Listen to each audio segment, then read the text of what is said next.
अस्सलाम वालेकुम। इस वीडियो में हम इफ़ एल्स इफ़ को अपने प्रोग्राम के अंदर इम्प्लीमेंट करने वाले हैं और प्रोग्राम है हमारे पास 11.10 और प्रोग्राम की स्टेटमेंट है write a program that inputs salary. एक सेंटेंस से हमें ये पता चल रहा है कि हमने एक वेरिएबल डिक्लेयर करवाएंगे सैलरी का और यूज़र से उसकी वैल्यू लेंगे, इनपुट करवाएंगे और सैलरी के अंदर स्टोर करवा लेंगे। ओके, उसके बाद क्या करना है जी, इफ़ सैलरी इज़ 20,000 और मोर, अगर सैलरी जो है वो 20,000 या उससे ज़्यादा है जो यूज़र ने एंटर की है तो फिर it detect 7% of the salary, उसकी सैलरी में से 7% जो है वो डिटेक्ट कर लें, एक तरह से टैक्स निकाल लें, उसकी सैलरी में से 7% जो है टैक्स निकाल के फिर उसे टोटल सैलरी बता दें कि ये आपकी इतनी सैलरी बनती है। लेकिन अगर उसकी सैलरी 20,000 या उससे ज़्यादा नहीं है तो फिर एक और कंडीशन चेक करें। इफ़ अगर सैलरी जो है, क्या सैलरी 10,000 है या फिर 10,000 से ज़्यादा, अगर 10,000 है या फिर 10,000 से ज़्यादा है बट लेस देन 20,000, लेकिन 20,000 से कम है तो फिर उसे की सैलरी से डिडक्ट कर लें 1,000 सैलरी से डिडक्ट कर लें। If salary is less than 10,000, लेकिन अगर उसकी सैलरी 10,000 से भी कम है तो फिर उसकी सैलरी से कुछ भी डिडक्ट नहीं करना और उसकी सैलरी जो है वो हमने डिस्प्ले करवानी है। एक सिंपल सा प्रोग्राम है, इसके लॉजिक को दोबारा से समझें। हमने यूज़र से उसकी सैलरी इनपुट करवानी है, फिर पहली कंडीशन ये हमने लगानी है कि क्या उसकी सैलरी 20,000 या उससे ज़्यादा है। अगर तो उसकी सैलरी हुई 20,000 या उससे ज़्यादा तो फिर उसकी सैलरी का 7% हम उसमें से निकाल लेंगे। ओके, लेकिन अगर उसकी सैलरी 20,000 या उससे ज़्यादा ना हुई तो फिर हम चेक ये करेंगे कि क्या उसकी सैलरी 10,000 से ज़्यादा या 10,000 के बराबर और 20,000 से कम है। तो अगर 10,000 से ज़्यादा या 10,000 के बराबर और 20,000 से कम है तो फिर उसकी सैलरी से हम 1,000 रुपया डिडक्ट कर लेंगे। लेकिन अगर उसकी सैलरी 10,000 से भी कम हुई तो फिर हम उसकी सैलरी में से कुछ भी डिडक्ट नहीं करने वाले। ये प्रोग्राम हम इम्प्लीमेंट करने वाले हैं टर्बो सी के अंदर। चलें उसका कोड देखते हैं जी। तो टर्बो सी के अंदर थोड़ा सा मैंने कोड इस प्रोग्राम का लिख लिया है जिसमें मैंने एक सैलरी का वेरिएबल डिक्लेयर किया है और फिर एक नेट सैलरी के लिए भी एक वेरिएबल डिक्लेयर किया है और उसके बाद मैंने यूज़र को कहा जी अपनी सैलरी एंटर करें और उसकी सैलरी जो है वो स्कैनएप से रिसीव हम कर रहे हैं और सैलरी वेरिएबल के अंदर स्टोर करवा रहे हैं। ओके, अब ये इतना प्रोग्राम का कोड तो मैंने लिख लिया जिसमें 2 वेरिएबल्स हमने डिक्लेयर किए हैं और यूज़र को कहा जी अपनी सैलरी एंटर करो और सैलरी को हमने क्या किया है स्कैनएप की मदद से रिसीव करके सैलरी वेरिएबल के अंदर स्टोर करवाया। ओके, अब हमने सबसे पहले ये चेक करना है कि जो सैलरी में वैल्यू आई है क्या वो 20,000 से ज़्यादा है या 20,000 के बराबर है।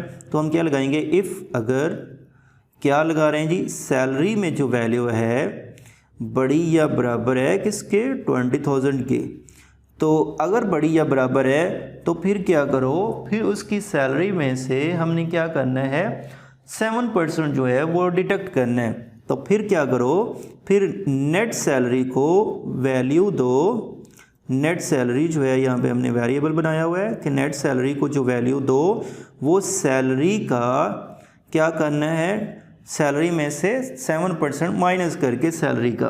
तो यहाँ पे आएगा जी हमारे पास क्या बनेगा, सैलरी माइनस, और यहाँ पर हम अपने जो है सैलरी का 7% निकाल देंगे और ये हमने पहले भी काम किया हुआ है, मल्टीप्लाई करेंगे 7.0 डिवाइड बाई 100.0 और एंड पे लगा देंगे सेमीकोलन।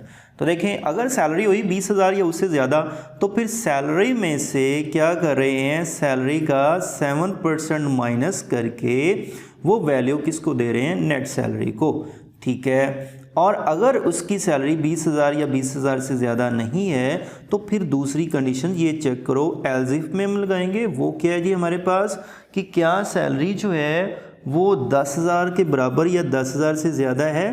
तो फिर हम लगाएंगे salary greater than equal to 10,000, ये हम लिख देंगे। और इस कंडीशन के ट्रू होने पे क्या होना चाहिए, इस कंडीशन के ट्रू होने पे जो हमारा नेट सैलरी वेरिएबल है उसको हमने वैल्यू देनी है सैलरी में से 1,000 जो है वो माइनस करके वैल्यू देनी है जस्ट।